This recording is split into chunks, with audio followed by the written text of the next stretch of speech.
नमस्कार दोस्तों, स्वागत है आप सभी का आपके अपने YouTube channel Shri Ram classes में। और दोस्तों आज हम पढ़ने जा रहे हैं मानव तंत्र, जो कक्षा 10 की विज्ञान का दूसरा पार्ट है। और इससे पहले हमने पहला पार्ट के प्रश्न उत्तर चेक किए थे नए एग्ज़ाम पैटर्न के अनुसार। नए एग्ज़ाम पैटर्न में अबशब्द वाले प्रश्न और वन लाइनर वाले शॉर्ट आंसर वाले जो प्रश्न हैं वो ज़्यादा पूछे जाएंगे और निबंधात्मक प्रश्न कम पूछे जाएंगे, और उनमें आपको जो ऑप्शन दिए जाएंगे दो में से आपको एक करना है। तो हम सबसे ज़्यादा जो ध्यान देंगे वो अबशब्द वाले प्रश्न और वन लाइनर क्वेश्चन में देंगे, क्योंकि उनकी संख्या फिक्स होगी, उनको जो आपको करना अनिवार्य है। तो आइए शुरुआत करते हैं प्रश्न नंबर 1 से। इसके पार्ट नंबर 2 के सभी हम महत्वपूर्ण प्रश्न करेंगे। इसके अलावा जितने भी अबशब्द के और प्रश्न होंगे पाठ्य पुस्तक के अलावा वो भी हम करेंगे इस वीडियो में, तो वीडियो को अंत तक देखते रहिए। शुरुआत करते हैं प्रश्न नंबर 1 से। पहला प्रश्न है, विभिन्न स्तरों पर भोजन और भोजन पाचित रस तथा अपशिष्ट की गति को कौन नियंत्रित करता है? ऑप्शन है अपने सामने, संवर्णी पेशियाँ, म्यूकोसा, श्लेष्मी उपकला, और दोनों ख और ग। तो इसका जो सही उत्तर हो जाएगा ऑप्शन नंबर क इसका करेक्ट आंसर है, सवर्णी पेशियाँ। तो जो सवर्णी पेशियाँ होती हैं वो भोजन पाचित रस और अवशिष्ट की गति को नियंत्रित करती हैं। दूसरा प्रश्न है, कौन सा दंत मांसाहारी पशुओं में सर्वाधिक विकसित होते हैं? कुंतक, रदनक, अग्रचवर्णक और चवर्णक। तो कौन से दांत जो मांसाहारी पशुओं में सर्वाधिक विकसित होते हैं? तो जो रदनक दांत होते हैं वो मांसाहारी पशुओं में ज़्यादा विकसित होते हैं, क्योंकि रदनक दांत का जो काम होता है वो चीरने फाड़ने का काम होता है। तीसरा प्रश्न, एपिग्लोटिस का मुख्य कार्य क्या है? एपिग्लोटिस का मुख्य कार्य क्या है? भोजन को ग्रसनी में भेजना, भोजन को श्वास नली में प्रवेश से रोकना, भोजन को ग्रहणी तक पहुंचाना, और इनमें से कोई नहीं। तो एपिग्लोटिस जो होती है वो अपने गले में पाई जाती हैं, और इसका जो मुख्य कार्य है वह भोजन को श्वास नली में जाने से रोकने का कार्य करती हैं एपिग्लोटिस। चौथा प्रश्न है, एंजाइमों द्वारा सर्वाधिक भोजन का पाचन क्रिया कहाँ संपन्न की जाती है? तो एंजाइमों के द्वारा भोजन का सर्वाधिक पाचन क्रिया कहाँ संपन्न होती है? अग्र क्षुद्रांत में, क्षुद्रांत में, ग्रहिणी में और वृद्धांत्र में। तो चौथे प्रश्न का जो करेक्ट आंसर हो जाएगा वो ग्रहिणी हो जाएगा। ग्रहिणी में भोजन का सर्वाधिक पाचन होता है एंजाइमों के द्वारा। पांचवा प्रश्न है, निम्न में से कौन सी लार ग्रंथि नहीं है? कर्णपूर्व ग्रंथि, अधोजंब ग्रंथि, अधोजिह्वा ग्रंथि, पीयूष ग्रंथि। तो इनमें से कौन सी लार ग्रंथि नहीं है? तो पीयूष ग्रंथि इनमें से लार ग्रंथि नहीं है, बाकी तीनों है जो लार ग्रंथियां हैं। प्रश्न नंबर 6, निम्न में से कौन सा एंजाइम अग्नाशय ग्रंथि द्वारा स्रावित नहीं होता है? तो एमिलेज, ट्रिप्सिन, रेनिन, लाइपेज। इनमें से अग्नाशय ग्रंथि के द्वारा कौन सा एंजाइम स्रावित नहीं होता है वो हमें इसमें बताना है। तो प्रश्न नंबर 6 का जो करेक्ट आंसर है वो ग ऑप्शन इसका सही उत्तर हो जाएगा, रेनिन। जो रेनिन एंजाइम होता है वो अग्नाशय के द्वारा स्रावित नहीं होता है। अब बात करते हैं हम 7वें प्रश्न की। 7वां प्रश्न है, निम्न में से कौन सा अंग द्वितीयक श्वसन अंग है? मुख, नासिका, नासाग्रसनी, स्वर यंत्र। तो द्वितीयक श्वसन अंग कौन सा इनमें से वो इसमें बताना है। तो इसका करेक्ट आंसर हो जाएगा मुख। मुख जो होता है वो द्वितीय श्वसन अंग होता है। करेक्ट आंसर 7वें का क, मुख। 8वां प्रश्न है, बाएं फेफड़े में पाए जाने वाले खंडों की संख्या कितनी होती है? तो 3, 4, 2, 1। बाएं फेफड़े में कितने खंड पाए जाते हैं? तो 8वें प्रश्न का जो सही उत्तर है वो ऑप्शन नंबर ग सही है, दूसरा 2। तो बाएं फेफड़े में जो 2 खंड पाए जाते हैं। बात करते हैं प्रश्न नंबर 9 की। प्रश्न नंबर 9 है, एल्वियोलाई में पाई जाती हैं। एल्वियोलाई में क्या पाई जाती हैं? सल की उपकला, उपास्थि छल्ले, या इनमें से कोई नहीं। तो 9वें प्रश्न का करेक्ट आंसर है ऑप्शन नंबर क, फर्स्ट इसका राइट उत्तर हो जाएगा। सल की उपकला है जो एल्वियोलाई में पाई जाती हैं। बात करते हैं 10वें प्रश्न की। रुधिर का द्रव्य भाग क्या कहलाता है? रुधिर का द्रव्य भाग क्या कहलाता है? सीरम, लसिका, प्लाज्मा या इनमें से कोई नहीं? तो रुधिर का जो द्रव्य भाग होता है उसको हम प्लाज्मा कहते हैं। ग इसका करेक्ट आंसर है, प्लाज्मा। 11वां प्रश्न है, साधारणतः लाल रुधिर कणिकाओं का विनाश कहाँ पे होता है? प्लीहा, लाल अस्थिमज्जा, लसिका पर, इनमें से कोई नहीं? तो प्लीहा में लाल रुधिर कणिकाओं का विनाश होता है और प्लीहा को ही आरबीसी का जो कब्रिस्तान कहा जाता है। प्रश्न नंबर है 12, कौन सी कोशिका श्वेत रक्त कणिका नहीं है? इनमें से कौन सी जो कोशिका है वो आरबीसी नहीं है, वो हमें डब्ल्यूबीसी नहीं है, वो हमें बताना है। तो डब्ल्यूबीसी इनमें से कौन सी नहीं है? बी लिम्फोसाइट, बिम्बाणु, बेसोफिल और मोनोसाइट। इनमें से डब्ल्यूबीसी कौन सी नहीं है वो हमें बताना है। तो ऑप्शन ख इसका करेक्ट आंसर हो जाएगा। जो बिम्बाणु है वो डब्ल्यूबीसी नहीं है, बाकी तीनों है जो डब्ल्यूबीसी है। डब्ल्यूबीसी यानी कि श्वेत रक्त कणिकाएं। 13वां प्रश्न है, किस रक्त समूह में लाल रक्त कणिकाओं पर ए व बी दोनों ही प्रतिजन उपस्थित होते हैं? तो इनमें से कौन सा रक्त समूह है आरबीसी का है जिसमें आरबीसी पर ए और बी दोनों ही प्रतिजन एंटीजन पाए जाते हैं? ओ ए बी ए बी। तो ए बी जो ब्लड ग्रुप है उसमें दोनों ही प्रतिजन उपस्थित होते हैं। प्रश्न नंबर 14 है, परिसंचरण के दौरान रक्त हृदय से कितनी बार गुजरता है? परिसंचरण के दौरान रक्त हृदय से कितनी बार गुजरता है? 1, 2, 3 और 4। तो प्रश्न नंबर 14 का सही उत्तर हो जाएगा ग 2 बार गुजरता है। रक्त है जो हृदय से परिसंचरण के दौरान 2 बार गुजरता है। 15वां प्रश्न है, मनुष्य मुख्य रूप से किसका उत्सर्जन करता है? अमोनियो का, यूरिक अम्ल का, यूरिया का, क व ग दोनों? तो प्रश्न नंबर 15 का जो करेक्ट आंसर होगा वो ग हो जाएगा, इसमें यूरिया। मनुष्य जो मुख्य रूप से यूरिया का उत्सर्जन करता है। नेक्स्ट प्रश्न है, ग्लोमेरुलस कहाँ पाया जाता है? ग्लोमेरुलस कहाँ पाया जाता है? बोमेन संपुट में, वृक्क नलिका में, हेनले लूप में या इनमें से कोई नहीं?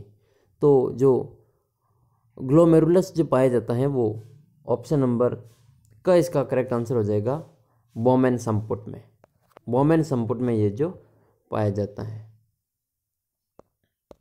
नेक्स्ट क्वेश्चन है, मानव नर लिंग हार्मोन कौन सा है? मानव नर लिंग हार्मोन कौन सा है? ऑप्शन है एस्ट्रोजन, प्रोजेस्टेरोन, टेस्टोस्टेरोन या ख व ग दोनों? करेक्ट आंसर हो जाएगा इसमें ग, टेस्टोस्टेरोन। टेस्टोस्टेरोन जो हार्मोन है वो नर हार्मोन के रूप में जाना जाता है। बात करते हैं प्रश्न नंबर 18 की। इनमें से प्राथमिक लैंगिक अंग कौन सा है? प्राथमिक लैंगिक अंग वर्षन को ख व ग दोनों? तो प्रश्न नंबर 18 का करेक्ट आंसर है बड़ा वाला ग, ख व ग दोनों, यानी कि अंडाशय और वृषण दोनों ही है जो प्राथमिक लैंगिक अंग के नाम से जाने जाते हैं। प्रश्न नंबर 19 है, प्रेरक तंत्रिकाएं उद्दीपनों को पहुंचाती हैं केंद्रीय तंत्रिका तंत्र से अंगों तक, अंगों से केंद्रीय तंत्रिका तंत्र तक? क व ख दोनों सही हैं, क व ख दोनों गलत हैं। प्रश्न नंबर 19 का जो करेक्ट आंसर हो जाएगा वो ऑप्शन फर्स्ट इसका करेक्ट आंसर है, केंद्रीय तंत्रिका तंत्र से अंगों तक पहुंचाने का काम करती है। प्रश्न नंबर 20 है, कॉर्पोरा क्वाड्रिजेमिन पाया जाता है। कॉर्पोरा क्वाड्रिजेमिन कहाँ पाया जाता है? अग्र मस्तिष्क में, पश्च मस्तिष्क में, मध्य मस्तिष्क में, क व ख दोनों? तो प्रश्न 20 का करेक्ट आंसर है ग, क व ख मध्य मस्तिष्क में ये जो पाया जाता है। सही उत्तर इसका ग। बात करते हैं प्रश्न नंबर 21 की। पीयूष ग्रंथि से कौन सा हार्मोन स्रावित नहीं होता है? वृद्धि हार्मोन, वैसोप्रेसिन, मेलेटोनिन, प्रोलैक्टिन। तो पीयूष ग्रंथि से जो मेलेटोनिन नामक हार्मोन है वो स्रावित नहीं होता है, बाकी तीनों हार्मोन स्रावित होते हैं।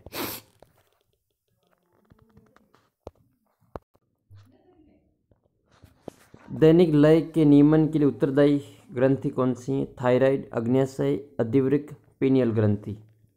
तो प्रश्न नंबर 22 का करेक्ट आंसर है पीनियल ग्रंथि।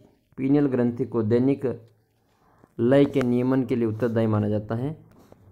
अब बात करते हैं हम अति लघुतरात्मक प्रश्न की, जो कि काफ़ी इंपॉर्टेंट है। प्रश्न नंबर 23 है, शरीर की मूलभूत संरचनात्मक और क्रियात्मक इकाई का नाम लिखें। तो शरीर की जो मूलभूत संरचनात्मक और क्रियात्मक इकाई होती है उसको कोशिका कहा जाता है, और कोशिका की खोज रॉबर्ट हुक ने की थी। पाचन तंत्र को परिभाषित कीजिए। तो भोजन के अंतर्ग्रहण से लेकर जो मल त्याग तक एक तंत्र होता है जिसमें अनेक अंग और ग्रंथियां शामिल होती हैं और वो अपने सामंजस्य के साथ अपना कार्य करते हैं, तो यह तंत्र पाचन तंत्र कहलाता है। प्रश्न नंबर 25 से सवर्णी पेशियों का कार्य क्या है? तो सवर्णी जो पेशियां होती हैं वो भोजन, पाचित भोजन रस और अवशिष्ट की गति को नियंत्रित करती हैं। पाचन तंत्र में सम्मिलित ग्रंथियों के नाम लिखिए। तो इसमें 3 ग्रंथियां मुख्य रूप से होती हैं, लार ग्रंथि, यकृत ग्रंथि और अग्न्याशय ग्रंथि। प्रश्न नंबर 27 है, कुंतक दंत क्या काम करते हैं? तो कुंतक दंत जो होते हैं वो भोजन को कुतरने और काटने का कार्य करते हैं। ये दांत चूहों में जो सबसे ज़्यादा विकसित होते हैं।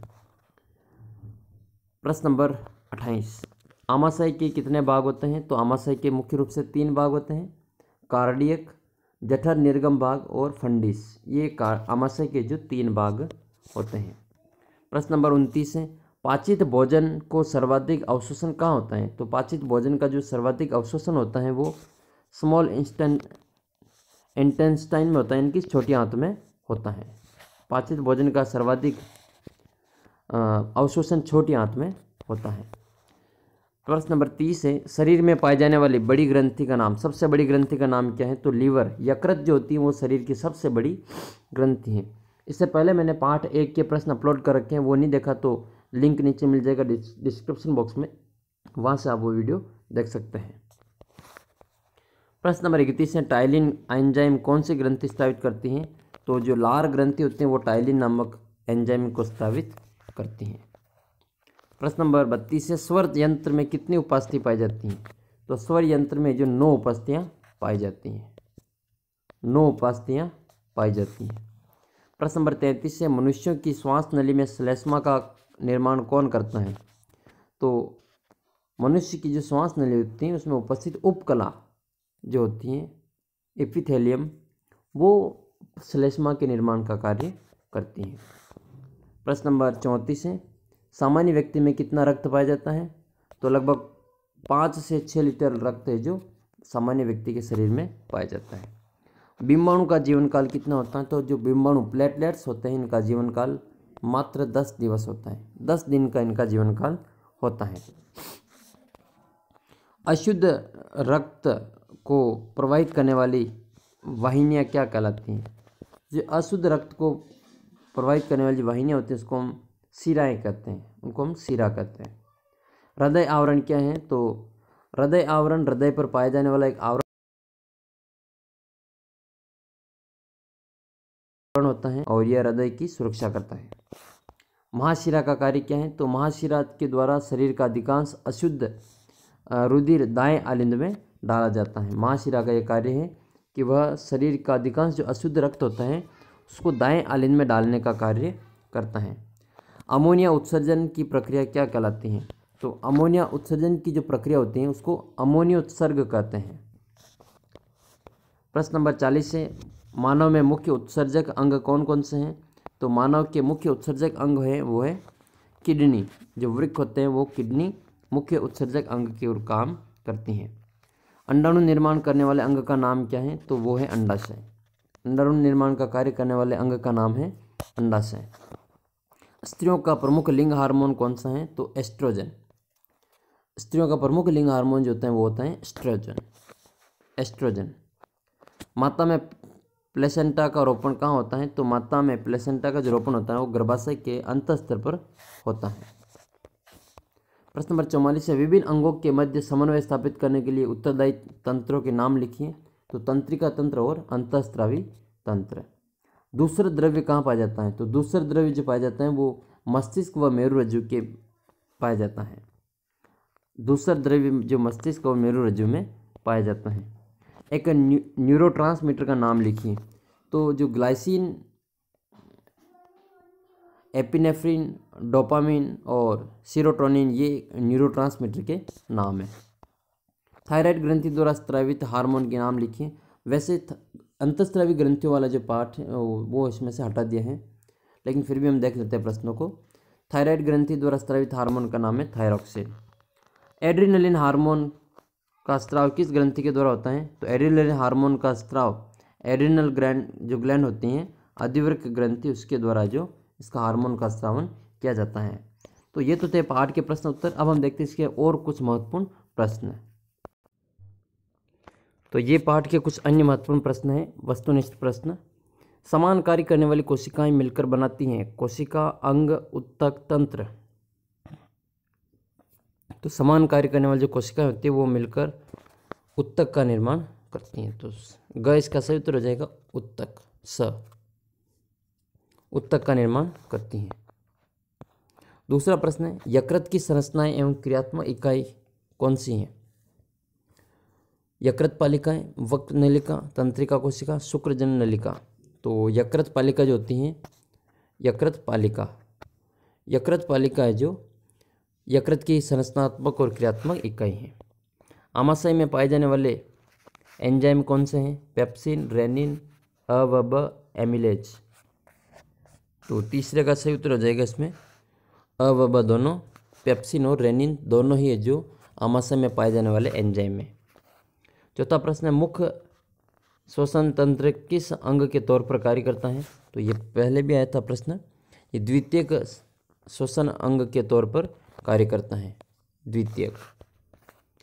ग्रसनी की आकृति कैसी होती है? ग्रसनी की आकृति चिमनी नुमा, लालटेन नुमा, मोमबत्ती नुमा या अंडाकार नुमा। तो पांचवें प्रश्न का जो करेक्ट आंसर है वो चिमनी नुमा हो जाएगा इसमें। ग्रसनी की जो आकृति होती है वो चिमनी नुमा होती है। छठा प्रश्न है, श्वसन के लिए मुख्य रूप से उत्तरदायी अंग कौन सा है? नासिका, पसलियाँ, फेफड़े और डायफ्राम। तो जो डायफ्राम होते हैं वो श्वसन के जो मुख्य अंग मुख्य रूप से उत्तरदायी होते हैं। डायफ्राम श्वसन के लिए मुख्य उत्तरदायी है। प्रश्न नंबर 7, भ्रूणावस्था तथा नवजात शिशुओं के रक्त का निर्माण कहाँ होता है? यकृत, प्लीहा, अस्थिमज्जा, अग्न्याशय। तो भ्रूणावस्था तथा नवजात शिशुओं में रक्त का जो निर्माण होता है वो प्लीहा में होता है। प्लीहा इसका करेक्ट आंसर है। 8वां प्रश्न है, किस कोशिका या कणिका में की संख्या रक्त में पाई जाने वाली WBC में सबसे अधिक होती है? इओसिनोफिल, न्यूट्रोफिल, बेसोफिल या उपरोक्त में से कोई नहीं। तो 8वें का प्रश्न सही उत्तर हो जाएगा इसमें न्यूरोफिल। न्यूरोफिल की संख्या WBC में सबसे अधिक होती है। प्रश्न नंबर 9 है, प्रतिजन A व B की उपस्थिति या अनुपस्थिति के आधार पर रक्त को कितने समूहों में बांटा गया है? 1, 2, 3 और 4। तो 90 का सही उत्तर इसमें 4। A व B की उपस्थिति और अनुपस्थिति के आधार पर रक्त को 4 समूहों में बांटा गया है। 10वां प्रश्न है, हृदय की गतिविधियों की गति को निर्धारित करता है? पेसमेकर, महाशिरा, माइट्रल कपाट, फुफ्फुस धमनी। तो हृदय की जो गतिविधि होती है उसको गति को निर्धारित करने का कार्य जो करते हैं वो पेसमेकर करते हैं। करेक्ट आंसर इसका पेसमेकर। प्रश्न नंबर 11 है, अमोनियोत्सर्ग का उदाहरण है? उभयचर, मछलियाँ, जलीय कीट, उपरोक्त सभी। तो अमोनियोत्सर्ग का उदाहरण कौन सा है? तो ऑप्शन इसका 10 सही हो जाएगा, उपरोक्त सभी। ये सभी जो अमोनियोत्सर्ग के उदाहरण हैं। हेनले का लूप किस में पाया जाता है? हेनले का लूप किस में पाया जाता है? वृक्क में, आमाशय में, अग्न्याशय में या वृषण में? तो प्रश्न 12 का सही उत्तर हो जाएगा इसमें हेनले लूप जो पाया जाता है वो आमाशय में, वृक्क में पाया जाता है, किडनी में पाया जाता है हेनले लूप। 13वां प्रश्न है, त्वचा निम्न में से पसीने के रूप में उत्सर्जित करती है? नमक का, यूरिया का, लैक्टिक अम्ल का, उपरोक्त सभी का? तो त्वचा है जो नमक, यूरिया, लैक्टिक अम्ल इन तीनों का है जो पसीने का उत्सर्जन करती है, तो सही उत्तर हो जाएगा द उपरोक्त सभी। योनि में पाए जाने वाले जीवाणु का नाम लिख बताइए। तो योनि में कौन सा जीवाणु पाया जाता है? लैक्टोबैसिलस, राइजोबियम, अ व ब दोनों, उपरोक्त में से कोई नहीं। तो प्रश्न नंबर 14 का करेक्ट आंसर हो जाएगा लैक्टोबैसिलस। लैक्टोबैसिलस योनि में पाया जाने वाला एक जीवाणु होता है, अ इसका करेक्ट आंसर है। प्रश्न नंबर 15 है, मानव मस्तिष्क का वजन कितना होता है? 1 किलो, 12 किलो, 2 किलो या 24 किलो?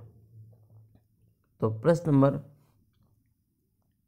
15 का जो सही उत्तर हो जाएगा वो, इसमें प्रिंटिंग मिस्टेक है थोड़ी सी, ये 1.2 किलो है। 1200 ग्राम होता है मानव मस्तिष्क का वजन, तो ये यहाँ पे 12 किलो नहीं होके यहाँ पे 1.2 kg होगा, 1200 ग्राम होता है। प्रश्न नंबर 16 है, कार्पोरा का क्वाड्रिजेमिन पिंड पाया जाता है अग्र मस्तिष्क, मध्य मस्तिष्क, पश्च मस्तिष्क या मेरु रज्जु में? तो प्रश्न नंबर 16 का जो सही उत्तर है वो ब है, मध्य मस्तिष्क। ये भी रिपीट क्वेश्चन है, पहले आ चुका है। प्रश्न नंबर 17 है, निसेल कणिकाएं न्यूरॉन के किस भाग में पाई जाती हैं? कोशिकाकाय में, ध्रुमाक्ष में, तंत्रिकाक्ष में या पेशियों में? तो प्रश्न नंबर 17 का करेक्ट आंसर है कोशिकाकाय में। प्रश्न नंबर 18 है, मास्टर ग्रंथि कौन सी है?